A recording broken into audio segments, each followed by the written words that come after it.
Mahadev app या money laundering machine, ED का बड़ा खुलासा।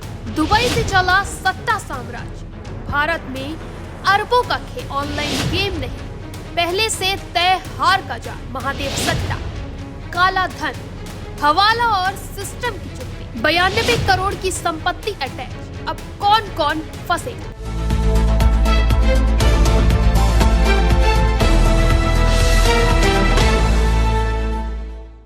नमस्कार, आप देख रहे हैं निशानेबाज और मैं हूं आपके साथ रिया।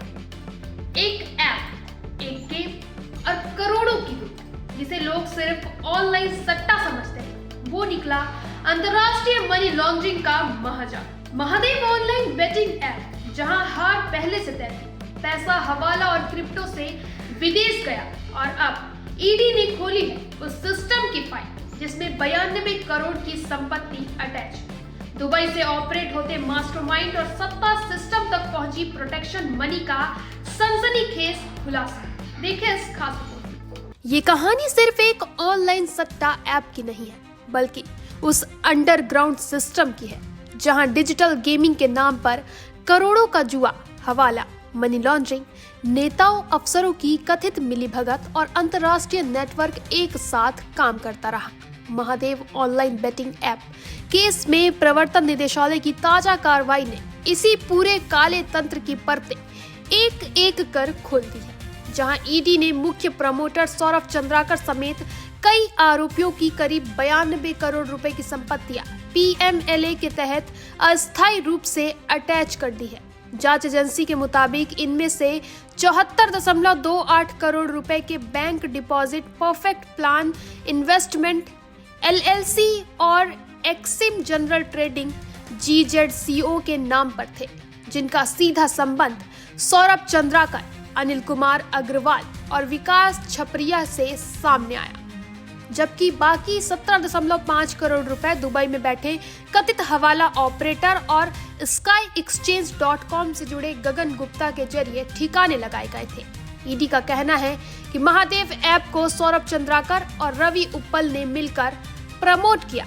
दोनों छत्तीसगढ़ के निवासी हैं और फिलहाल यूएई में बैठे बताए जा रहे हैं, जिनके प्रत्यर्पण की प्रक्रिया पर भारत सरकार काम कर रही है। जांच में यह भी सामने आया कि महादेव ऑनलाइन बुक और एक स्काई एक्सचेंज जैसे प्लेटफॉर्म्स के जरिए बड़े पैमाने पर अवैध ऑनलाइन सट्टेबाजी कराई जाती थी, जहां रिग्ड गेम्स के जरिए यूजर्स की हार पहले से तय रहती थी और करोड़ों की रकम सीधे सिंडिकेट तक पहुंच जाती थी।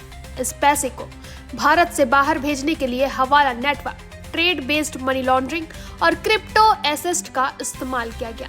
फिर उसी काले धन को एफपीआई यानी फॉरेन पोर्टफोलियो इन्वेस्टमेंट के नाम पर भारतीय शेयर बाजार में सफेद बनाकर लगाया गया। वहीं ईडी ने अपनी जांच में एक बड़े कैशबैक रैकेट का भी खुलासा किया है, जिसमें विदेशी पोर्टफोलियो निवेश के जरिए भारतीय लिस्टेड कंपनियों में पैसा लगाया जाता था और बदले में कंपनियों के प्रमोटरों से 30 से 40% तक रकम नगद में वापस ली जाती थी। ईडी का दावा है कि इसी नेटवर्क के जरिए गगन गुप्ता को सलासर टेक्नो इंजीनियरिंग और टाइगर लॉजिस्टिक्स के जैसे सौदे में कम से कम 98 करोड़ रुपए का फायदा हुआ। अब तक इस मामले में ईडी 5 चार्जशीट दाखिल कर चुकी है। 13 आरोपियों को गिरफ्तार किया जा चुका है और करीब 2600 करोड़ रुपए की संपत्तियां जब्त या अटैच की जा चुकी है।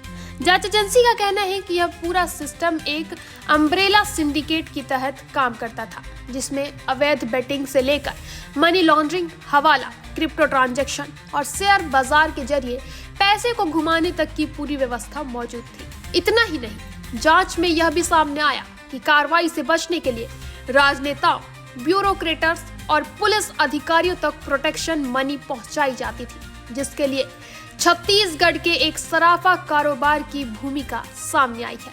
ईओडब्ल्यू के जांच के अनुसार श्री आभूषण ज्वेलर्स के मालिक सुनील कुमार दम्मानी के जरिए हवाला का पैसा कलेक्ट होता था, जिसे चंद्रभूषण वर्मा और राहुल वक्टे के माध्यम से आगे पहुंचाया जाता था। इस नेटवर्क में रितेश कुमार यादव और किशन लाल वर्मा की मदद भी बताई गई है। महादेव ऐप से जुड़े पैनल ऑपरेटर्स के तौर पर सतीश चंद्राकर, अर्जुन सिंह यादव, भीम सिंह यादव, रितेश कुमार यादव, दीपक जोसेफ और यूसुफ अहमद जैसे नाम सामने आए हैं। हालांकि ईओडब्ल्यू द्वारा कोर्ट में पेश किए गए चालान में अब तक किसी भी ब्यूरोक्रेट या पुलिस अधिकारी को नामजद आरोपी नहीं बनाया गया, बल्कि अधिकारी ओएसडी पद जैसे सामान्य उल्लेख किए गए, जिससे जांच की दिशा और निष्पक्षता को लेकर भी सवाल उठ रहे हैं। वहीं ईडी का कहना है कि जांच अभी जारी है और आने वाले दिनों में इस महादेव सट्टा सिंडिकेट से जुड़े कई और बड़े नाम, अंतर्राष्ट्रीय लिंक और राजनीतिक प्रशासनिक कनेक्शन सामने आ सकते हैं। यानी कि यह केस सिर्फ 92 करोड़ की संपत्ति अटैचमेंट तक सीमित नहीं, बल्कि उस पूरे सिस्टम पर सवाल है जिसमें डिजिटल जुए के नाम पर देश विदेश में अरबों रुपए का काला खेल खेला गया। अब सवाल सिर्फ 92 करोड़ की संपत्तियों का नहीं, सवाल उस सिस्टम का है जहां ऑनलाइन गेम के नाम पर करोड़ों लूटे गए, पैसा विदेश पहुंचा और प्रोटेक्शन मनी के सहारे पूरा नेटवर्क चलता रहा। ईडी की कार्रवाई जारी है, लेकिन बड़ा सवाल यही है कि क्या महादेव सट्टा केस में हर वो नाम सामने आएंगे जो अब तक पर्दे के पीछे सुरक्षित बैठे। फिलहाल इतना ही। आगे के अपडेट्स के लिए बने रहें निशानेबाज।